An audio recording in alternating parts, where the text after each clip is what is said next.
So in this segment, we're going to be talking about the UK effectively outsourcing the border checks to the EU for goods that come from the rest of the world, so sort of non-EU countries. The only issue I have with this article is that, as far as I'm aware, if goods are going to the UK, if the end destination for certain goods that are sealed is going to the UK, then the EU customs agents won't bother checking them because there's no point, because the UK has a complete different set of rules, or at least a different set of rules to the UK. When it comes to customs and other things, so the EU wouldn't bother. So I don't think this article is 100% accurate, but it's accurate at least in terms of what the UK is trying to do. So going to the Politico article, Boris Johnson took back control of Britain's borders through Brexit, then outsourced policing to the EU. The British government last month announced they would ditch planned animal and plant health checks on imports from the bloc following multiple postponements. So we're going to a full digital system. A lot of the ports are angry about it, and they've started charging more in customs fees to recoup the money because of Jacob Rees-Mogg, and that's something we'll talk about in a separate article. I just need to get there. Instead, it intends to introduce a new border system, digitised. The government hopes to bring a new model into force by the end of 2023, which is the end of next year, but it's unclear as what it will look like, and that's important because traders have to have time to mess around with the IT system and figure out how it works. That's one of the reasons why the GVMS system was such a disaster at the start of the year, because no one had any experience actually using it. So if you don't get a chance to play around with the IT system, and it's going to be a nightmare for you to figure out, once you're in the field, basically.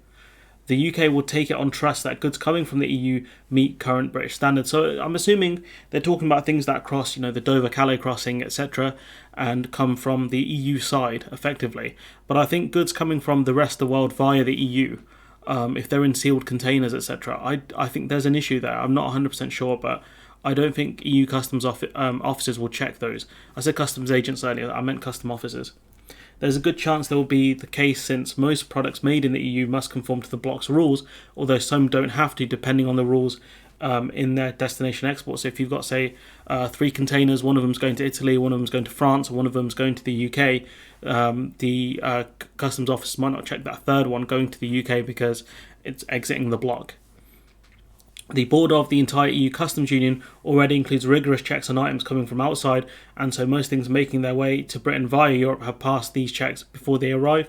Obviously there are caveats, but the UK is essentially saying it trusts that products entering from the EU conform to the UK requirements, because the EU's kind of requirements and the UK's are fairly similar. We're outsourcing a large proportion of our health regime to the EU, said Sam Lowe, director of the trade at Flint Global. Britain risks the ire of non-EU nations, as they will have to jump through more hoops to export to the UK than those in the bloc do. I think the rest of the world checks will still face physical inspections, etc., until the digital system's on board. So I don't know what these third countries are waiting for.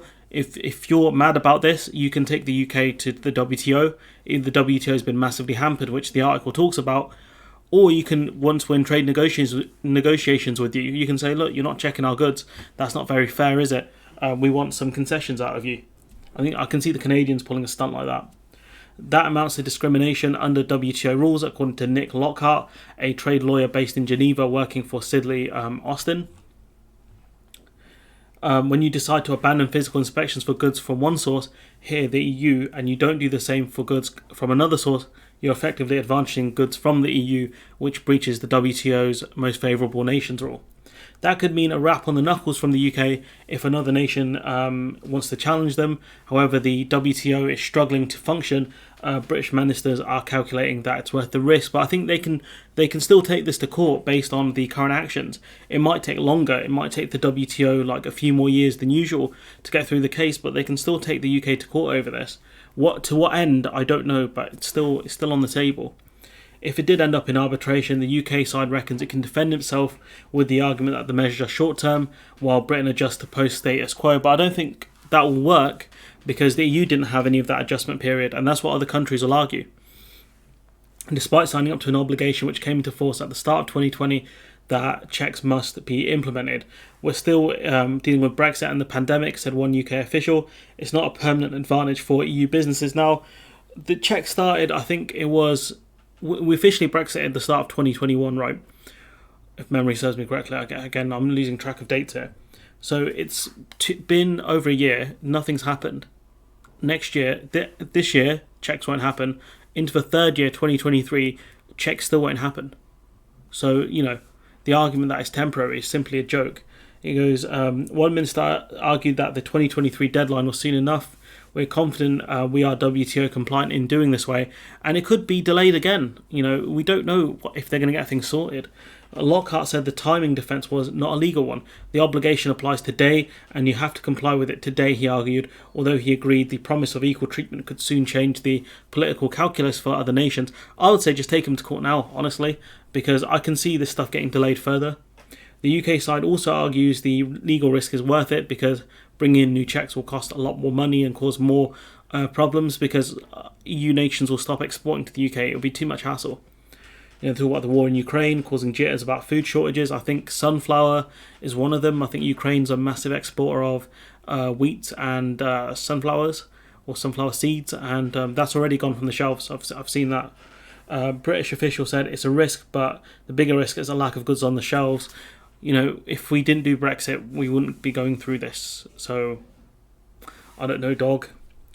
Anna Sergey, I'm going to go with, an expert in organised crime at the University of Essex, said the British ejection from various EU policing institutions has reduced the chance of criminals being caught when sending illicit goods to the UK. We've previously talked about how the UK has already got holes, whilst we're a member of the EU, in dealing with certain goods from China, where they would send things as gifts when they were actually being sold to avoid, customs fees and tariffs and other things, etc. So, the UK already has holes when it comes to customs. She said the fact EU police will not be alerting British forces to suspected crime means Britain could become a haven for things like illegal tobacco and hard drugs. We're already a bit of a haven for that, really. While the lack of border checks will reduce barriers further, and it's kind of weird that we're seeing more and more drug busts in kind of Northern Ireland because of the checks in the Irish Sea, that there are more and more drug busts because of it. And, with the UK not doing enough to check what's coming in from the EU, it does mean we're more open to people smuggling in drugs and other things. In another move designed to ease supply chains, which, the UK has done, it's been disastrous for us, and reduce wait times for trucks at the border, the UK is mulling a plan to stop checking lorries leaving the UK for the EU that companies say are empty. I mean, again, this is where you can do like a trusted trader scheme where you trust that the haulage companies are telling you the truth and that the trucks are empty, especially because if they want to take goods into the EU, they're going to have loads of paperwork anyways. So that one seems feasible. As first reported by Politico, ministers hope the new rules will take effect by the beginning of July. So again, that's something I'll keep my eye on. EU rules allow member countries to increase checks on empty lorries entering their border if they think there's a specific risk. So the UK can say we're not going to check those, and if the EU want to check, they can do. So that's a thing where it'll cause more traffic delays anyways, because if the EU are more adamant that they want to check these empty lorries, then they're still going to have to be in the UK whilst they wait. So that's fine. The UK will be hoping that EU police will catch criminals on the continent before their goods reach British shores. Again, what if there are people exporting goods illegally to the UK and we alert, say the Dutch police, and the Dutch police are like, okay, who cares? The minister quoted above insisted the UK was not outsourcing its border security.